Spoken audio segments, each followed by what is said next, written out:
नमस्कार दोस्तों, राधे राधे, हरे कृष्णा। चीकोस रेसिपीज़ में एक बार फिर से आज आपका स्वागत है।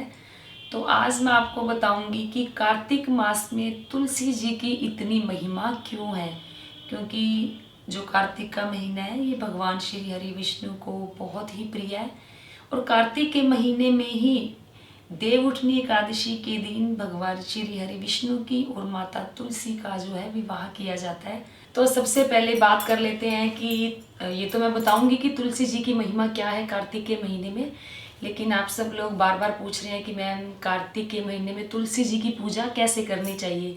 तो जी कार्तिक के महीने में सुबह ब्रह्म मुहूर्त में उठें, पहले अपने घर के मंदिर में पूजा अर्चना करें। फिर आप तुलसी जी में देसी घी का दिया जलाएं। और दिया आप मिट्टी का भी ले सकते हैं या आप दिया जो पीतल का घर में ज्योत होती है वो लें। उसे सुबह शाम आपको साफ करना होगा। तो उसमें देसी घी का दिया जलाएं और उसके बाद आपको तुलसी जी में जल चढ़ाना है। और तुलसी जी को आपको कुमकुम रोजाना जरूर चढ़ाना है। और हो सके तो तुलसी जी में आप थोड़ी सी हल्दी भी जरूर चढ़ाएं। तो ये होगी तुलसी जी की पूजा सुबह की। तो शाम को भी आपको जो तुलसी जी की पूजा करनी है तो दिन ढलने पर जब जैसे गोधूली वेला होती है उस टाइम पर आपको तुलसी जी में दिया लगाना है। वो भी देसी घी का दिया जलेगा। और हो सके तो सुबह शाम तुलसी जी पर धूप भी जलाएं, तुलसी जी को फूल भी चढ़ाएं। और जो तुलसी जी की आरती है, तुलसी महारानी नमो नमो, तो ये आरती जो मेरा एक और चैनल है किशोरी कृपा नाम से, वहाँ पर हमने ये वाली जो आरती है बड़े अच्छे से गाई हुई है।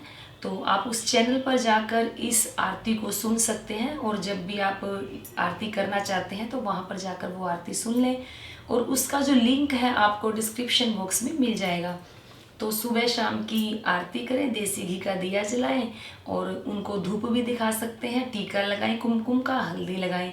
और जो तुलसी जी पर जो मंजरी होती है यानी कि जो तुलसी जी के बीज होते हैं वो जरूर तोड़कर आपको शालिग्राम जी पर चढ़ाने चाहिए।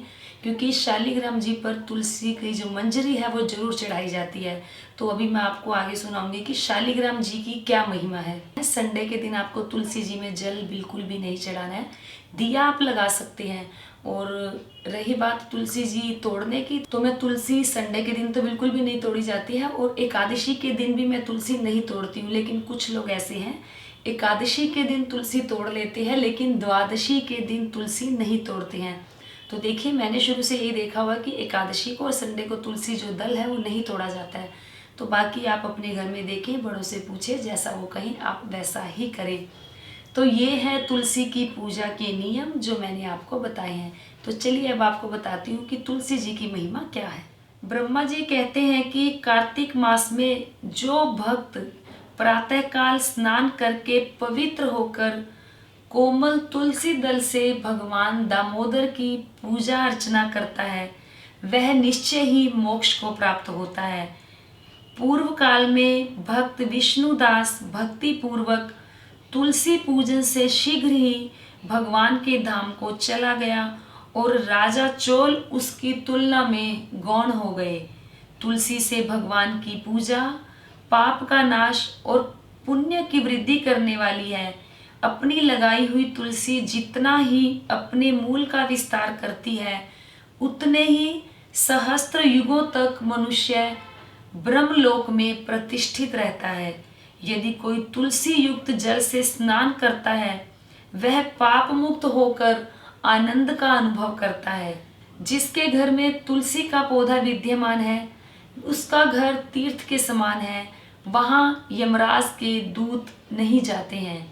जो मनुष्य तुलसी काष्ठ संयुक्त गंध धारण करता है क्रियमान पाप उसके शरीर को स्पर्श नहीं कर पाते हैं। जहाँ तुलसी वन की छाया हो वहीं पर पितरों की तृप्ति के लिए श्राद्ध करना चाहिए। जिसके कान में, मुख में और मस्तक पर तुलसी का पत्ता दिखाई देता है उसके ऊपर यमराज कुदृष्टि कभी नहीं डालते हैं। प्राचीन काल में हरिमेधा और सुमेधा नामक दो ब्राह्मण थे। वह जाते जाते किसी दुर्गम वन में परिश्रम से व्याकुल हो गए। वहां उन्होंने एक स्थान पर तुलसी दल को देखा। सुमेधा ने तुलसी का महान वन देखकर उसकी परिक्रमा की और भक्ति पूर्वक उसको प्रणाम किया। यह देख हरिमेधा ने पूछा, कि तुमने अन्य सभी देवताओं व तीर्थों व्रतों के रहते तुलसी वन को ही प्रणाम क्यों किया। तो सुमेधा ने बताया कि प्राचीन काल में दुर्वासा के श्राप से जब इंद्र का ऐश्वर्य छिन गया, तब देवताओं तथा असुरों ने मिलकर समुद्र मंथन किया, तो धन्वंतरी रूप भगवान श्री हरि और दिव्य औषधियां प्रकट हुई। उन दिव्य औषधियों में मंडलाकार तुलसी भी उत्पन्न हुई, जिसे ब्रह्मा आदि देवताओं ने श्री हरि को समर्पित कर दिया और भगवान ने उसे ग्रहण कर लिया।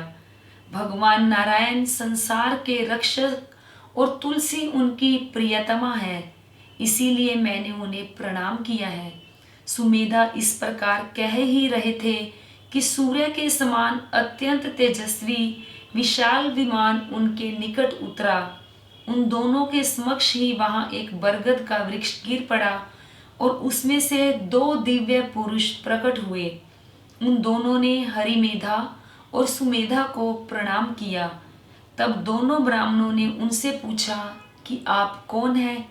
तब उनमें से जो बड़ा था वह बोला, मेरा नाम आस्तिक है। एक दिन मैं नंदन वन में पर्वत पर क्रीड़ा करने गया था, तो देवांगनाओं ने मेरे साथ इच्छा अनुसार विहार किया। उस समय उन युवतियों के हार के मोती टूटकर तपस्या करते हुए लोमश ऋषि पर गिर पड़े। यह देखकर मुनि को क्रोध आया। उन्होंने सोचा कि स्त्रियां तो परतंत्र होती है, अतः यह उनका अपराध नहीं, दुराचारी आस्तिक ही श्राप के योग्य है। ऐसा सोचकर उन्होंने मुझे शापित कर दिया।